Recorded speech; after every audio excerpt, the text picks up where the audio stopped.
Year two, it better be worth it. Huddle up. You don't want none! You don't want none!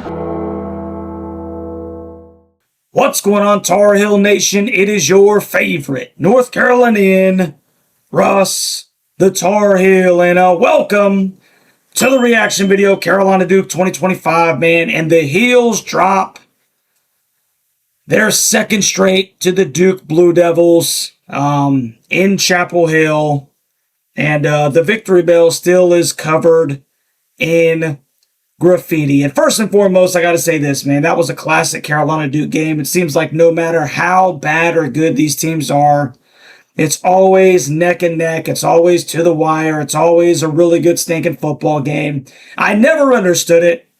I'm going to be completely honest with you. And I'm not even trying to throw too much shade at Duke right now, as much as I never understood why Carolina wasn't consistently better.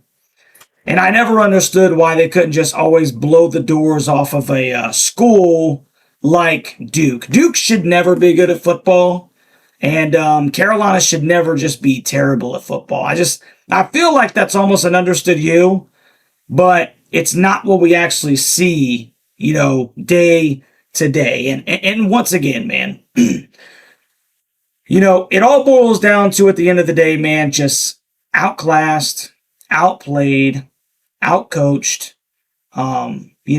Anytime a team like Duke can do more with less, that's a testament to their staff and the football program that they have over there. It just shows you the issues that we have in Chapel Hill, man. Now, it remains to be seen if Carolina's going to be able to fix this thing. I don't know. But 100%, man, this has been a rough 2025. I thought last year was rough. I thought last year was a step back, going 6-6, getting embarrassed in the bowl game. Well, we're not going bowling this year. There's 4 teams in the Big Four. Wake Forest won 8 games, Jake Dickert's first year.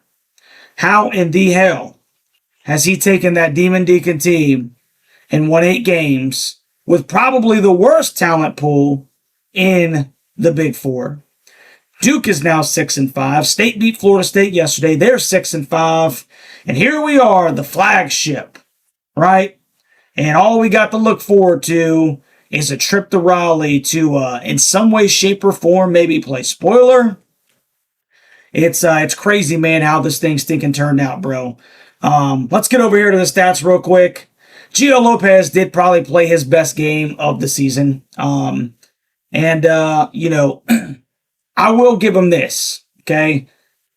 The kid was on his back almost every stinking play. He's going to need an ice bath after this one, and he showed a lot of toughness. Now, I'm sorry, I still don't think that Gio was the answer. However, that kid played his stinking ass off. He finished 21-27, 204 yards. He did have a touchdown through the air. He had a touchdown on the ground, no turnovers. And Gio Lopez was not, necessarily the issue in this football game. If anything, he played extremely well, gave the Heels an opportunity to win this football game, especially in the second half. And, it felt like Duke was trying to give it to us for a little bit, Carolina had a lot of juice, man. Late in the third, early in the fourth, big turnover. On the 4th down stop, man, and then Freddie Kitchens, man, once again, or Freddie Kitchens and Carolina's offense just had an atrocious 3-play, 3-and-out, where they had to punt the football away, and Duke never looked back from there. And shout out to stinking Manny. As much as I despise him, as much as I hate Duke, to be down by 1 and have a makeable field goal, bro, and call a fake and catch Carolina completely slipping on that, down at the 1 and be able to punch it in, get the 2-point conversion, bro, that's ballsy, dude. That's stinking ballsy, man. And once again, you gotta give some love to stinking that dude, man, for having the stones to call that play. And then on the flip side, you got to be looking at, Prefer and being like, hey, man, the special teams let us down in this game. Carolina scores 7. Duke ends up returning it to midfield.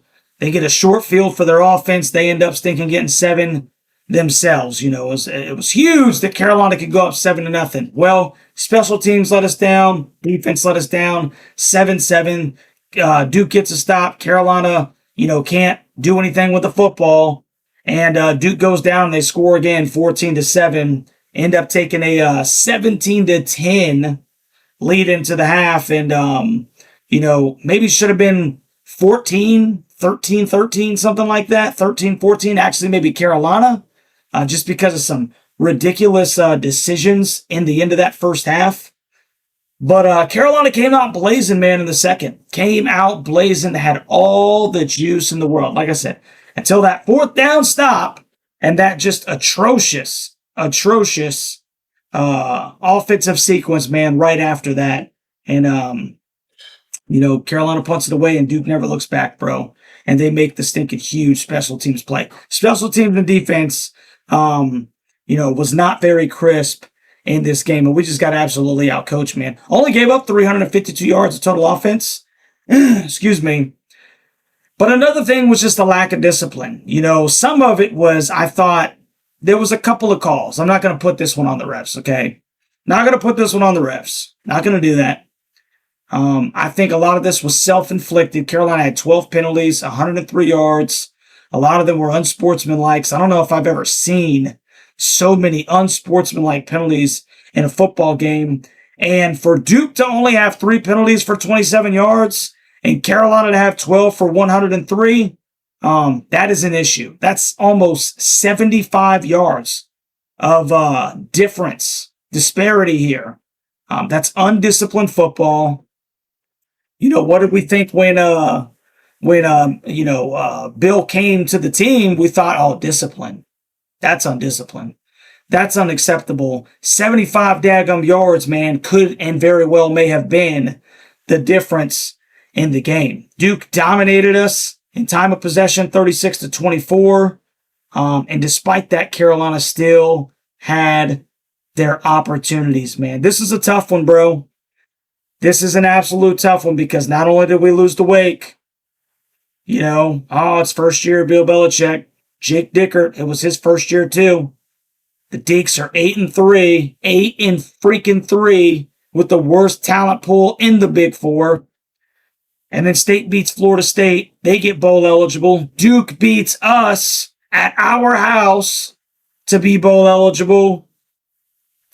And we got one more game left because that's our stinking Super Bowl because we're not going bowling this year, bro. It's stinking hurts. Not going to lie, bro. And like I told you, man, there's one thing that is unacceptable. One thing that is unacceptable. You cannot get swept in the state. And that makes this NC State game huge for Carolina, bro, because, oh, what a way to start year one, bro, coming in here and losing to your 3 in-state rivals. That'd be bad. That would be stinking bad, man. Darian Mensa didn't even really beat us. 20 for 33, 1 touchdown, only had 175 through the air.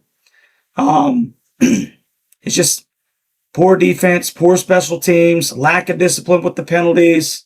And at the end of the day, it's embarrassing. It's embarrassing because, excuse me, I'm losing my voice. At one point, I was extremely happy and excited in that game. Discipline, standard, accountability. These are things that it seems like have been slipping away.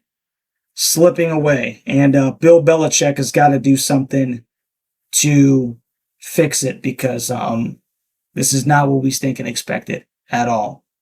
It's not what we expected at all, man. So you guys let me know what you think about this game down in the comment section, man. What are your feelings on this season to this point with only one game left to play? Let me know what you think about the staff. Let me know what you think about how Gio played. Let me know what you think about the offense, the defense, the special teams. I want to know, is it just me? Is it just me? Am I the only one that's, just football depressed. It can't be just me. Let me know down in the comment section, Tar Heel Nation college football family. If you haven't already, do your boy a favor, man. Like, share, and subscribe to the daggum channel. Win, lose, or draw, man, it's still a great day to be a Tar Heel. And you know what we always say here at the Tar Heel Huddle. Go to hell, Duke. Go to hell, State. We still have the overall record against all of you. We're still your daddy. We'll catch you on the next one, baby. Go Heels.